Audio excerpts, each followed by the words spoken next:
আমরা এখন রাস্তার শেষ প্রান্তে আছি, যেটা হচ্ছে পোয়ামুড়ি রাস্তার শেষ প্রান্তে। নিষিদ্ধ এই জায়গাটা, বর্তমানে কিন্তু কোনো ট্যুরিস্ট বাইকার কেউই আসতে পারে না। দীর্ঘ 21 সালের পর থেকে অনেকেই আসতে পারেন না উইদাউট পারমিশন। এই মিয়ানমার থেকে গোলাগুলি হয়, সেখান থেকে গুলি করে, সেখান থেকে ফায়ারিং করে এখানকার ক্যাম্পের কি যেন একটা লাইট নাকি ভেঙে ফেলছে। পোয়ামুড়ি বাজার, আর এখানে একটা ছোট পাড়া, যেটা হচ্ছে রাস্তা শেষ। ভাই এখানে কি রাস্তা শেষ? ও মাই গড, ও মাই গড, এ ভাই ফাইনালি শেষ রাস্তার মাথায় আমরা।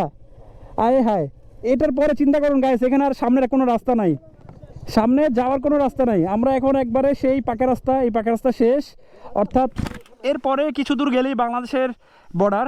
আর বর্ডার না এটা 5 কিলো দূরে বর্ডার। আচ্ছা, এখান থেকে 5 কিলো দূরে বর্ডার, আর এখান থেকে সামনে কোনো যাওয়া যাবে না। তো দ্যাটস মিন বোঝা যাচ্ছেন যে আমরা সেই প্রান্তে এসেছি, বাট এই রাস্তাটা হয়তো করার চেষ্টা করতেছে, করে কি করবে, কারণ সামনে তো বর্ডার।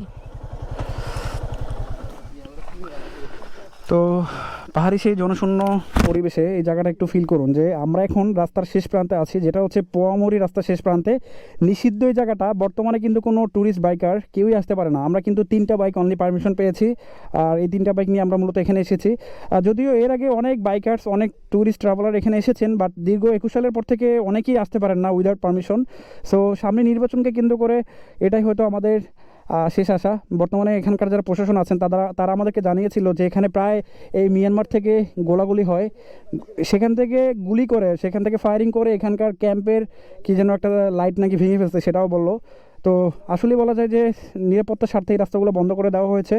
ইনশাল্লাহ খুলে দিলে এই রাস্তাগুলো আমাদের পর্যটকের জন্য অনেক সুন্দর হবে।